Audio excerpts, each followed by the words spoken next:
ಇಲಾಖೆಯಲ್ಲಿ ಅಕ್ರಮ ನಡೆದಿರೋ ಆರೋಪ ವಿಚಾರಕ್ಕೆ ಸಂಬಂಧಪಟ್ಟಂತೆ ರಾಜೀವ್ ಗಾಂಧಿ ವಸತಿ ನಿಗಮದಲ್ಲಿ ಆಂತರಿಕ ತನಿಖೆಯನ್ನು ನಡೆಸಲಾಗ್ತಾ ಇದೆ.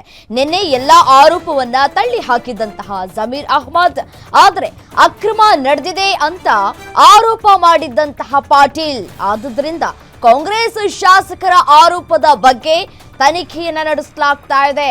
ವಸತಿ ಇಲಾಖೆ ಕಾರ್ಯದರ್ಶಿ ಅನ್ಬು ಕುಮಾರ್ ರಿಂದ ತನಿಖೆಯನ್ನ ನಡೆಸಲಾಗ್ತಾ ಇದೆ.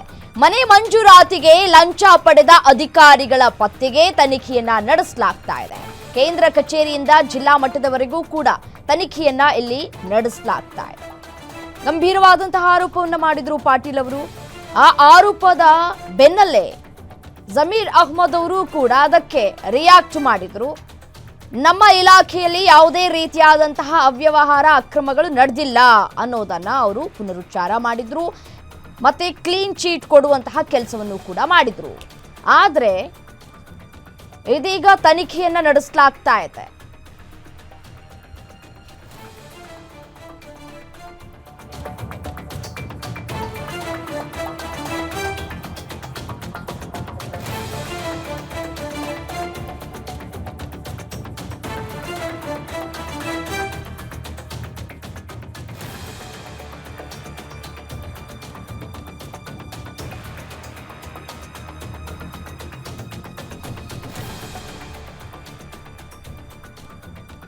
ರಾಜೀವ್ ಗಾಂಧಿ ವಸತಿ ನಿಗಮದಲ್ಲಿ ಆಂತರಿಕ ತನಿಖೆಯನ್ನ ನಡೆಸಲಾಗ್ತಾ ಇದೆ. ನಿನ್ನೆ ಎಲ್ಲ ಆರೋಪವನ್ನ ತಳ್ಳಿ ಹಾಕಿದ್ರು ಜಮೀರ್ ಅಹ್ಮದ್ ಅವರು.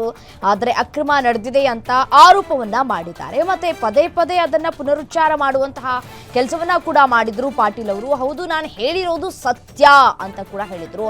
ಅದರಂತೆ ಜಮೀರ್ ಯಾವ ಇಲಾಖೆಯಲ್ಲಿ ಆಗಿದೆ ಅದನ್ನ ಅವರು ಉಲ್ಲೇಖ ಮಾಡಲಿ, ಮತ್ತೆ ಸಾಕ್ಷಿಗಳನ್ನ ಕೊಡ್ಲಿ ಅನ್ನುವಂತಹ ಮಾತುಗಳನ್ನಾಡಿದ್ರು ಜಮೀರ್ ಅವರು. ಸಾಕ್ಷಿ ಆಧಾರಗಳನ್ನ ಇಟ್ಕೊಂಡೇ ನಾವು ಗಂಭೀರವಾದಂತಹ ಆರೋಪವನ್ನ ಮಾಡ್ತಾ ಇದ್ದೀವಿ ಅನ್ನುವಂತಹ ಆರೋಪವನ್ನ BR ಪಾಟೀಲ್ ಅವರು ಕೂಡ ಮಾಡಿದ್ರು. ಅದರಿಂದ ಕಾಂಗ್ರೆಸ್ನ ಶಾಸಕರ ಆರೋಪದ ಬಗ್ಗೆ ತನಿಖೆಯನ್ನ ನಡೆಸಲಾಗ್ತಾ ಇದೆ. ವಸತಿ ಇಲಾಖೆ ಕಾರ್ಯದರ್ಶಿ ಅನ್ಬು ಕುಮಾರ್ ರಿಂದ ತನಿಖೆಯನ್ನ ಮಾಡಲಾಗ್ತಾ ಇದೆ. ಮನೆ ಮಂಜೂರಾತಿಗೆ ಲಂಚ ಪಡೆದ ಅಧಿಕಾರಿಗಳ ಪತ್ತೆಗೆ ತನಿಖೆಯನ್ನ ಕೂಡ ನಡೆಸಲಾಗ್ತಾ ಇದೆ. ಈಗಾಗಲೇ ಬಿಜೆಪಿ ಕೂಡ ಆಗ್ರಹಿಸ್ತಾ ಇತ್ತು, ತನಿಖೆಯನ್ನ ನಡೆಸಬೇಕು. ವಸತಿ ಯೋಜನೆಯಲ್ಲಿ ಭ್ರಷ್ಟಾಚಾರ ಆರೋಪ, ನಾನು ಸತ್ಯ ಹರಿಶ್ಚಂದ್ರ ಅನ್ನುವಂತಹ ಮಾತುಗಳನ್ನಾಡಿದ್ರು. ಮತ್ತೆ ಬಡವರಿಂದ ಹಣ ಪಡೆಯುವಷ್ಟು ದರಿದ್ರ ನನಗೆ ಬಂದಿಲ್ಲ ಅನ್ನುವಂತಹ ಮಾತುಗಳನ್ನಾಡಿದ್ರು ಸಚಿವ ಜಮೀರ್ ಅಹ್ಮದ್ ಅವರು. ಇದರ ಜೊತೆಗೆ ರಾಜೀನಾಮೆಯನ್ನ ಕೊಡ್ಲಿ ಅಂತ ಹೇಳಿ ಬೇಳೂರು ಶಾಸಕ ಕೂಡ ಆಗ್ರಹಿಸಿದ್ರು. ಇದೆಲ್ಲದಕ್ಕೂ ಇದೀಗ ತನಿಖೆಯ ಬಿಸಿ ತಡ್ತಾ ಇದೆ. ಒಂದ್ ಕಡೆ ಹೈಕಮಾಂಡ್ ನಾಯಕರು ಕೂಡ ಸಿಎಂ ಸಿದ್ದರಾಮಯ್ಯ ಬಳಿ ಮಾಹಿತಿಯನ್ನ ಕೂಡ ಕಲೆ ಹಾಕಿದ್ರು. ಏನಾಗ್ತಾ ಇದೆ ರಾಜ್ಯದಲ್ಲಿ ಅನ್ನುವಂತಹ ಪ್ರಶ್ನೆಯನ್ನ ಕೂಡ ಮಾಡಿದ್ರು. ನಿನ್ನೆಯಷ್ಟೇ ಸಿಎಂ ಸಿದ್ದರಾಮಯ್ಯನವರು ಹೈಕಮಾಂಡ್ ನಾಯಕರನ್ನ ಭೇಟಿ ಮಾಡಿಕೊಂಡು ಮಾತುಕತೆಯನ್ನ ಕೂಡ ನಡೆಸಿದ್ದಾರೆ. ಅದರಂತೆಯೇ ಸಿಎಂ ಸಿದ್ದರಾಮಯ್ಯನವರು ಕೂಡ ಹೇಳಿದ್ರು, ನಾನು ಜಮೀರ್ ಜೊತೆ ಮಾತನಾಡ್ತೀನಿ, ಮತ್ತೆ BR ಪಾಟೀಲ್ ಅವರ ಜೊತೆ ಕೂಡ ಮಾತನಾಡ್ತೀನಿ, ಬೇಳೂರು ಶಾಸಕ ಅವ್ರ ಜೊತೆಲೂ ಕೂಡ ಮಾತನಾಡ್ತೀನಿ ಅಂತ ಕೂಡ ಹೇಳಿದ್ರು. ಇದಕ್ಕೆ ಸಾಕಷ್ಟು ವಿರೋಧವನ್ನ ಕೂಡ ವ್ಯಕ್ತಪಡಿಸಿತ್ತು ಬಿಜೆಪಿ ಕೂಡ.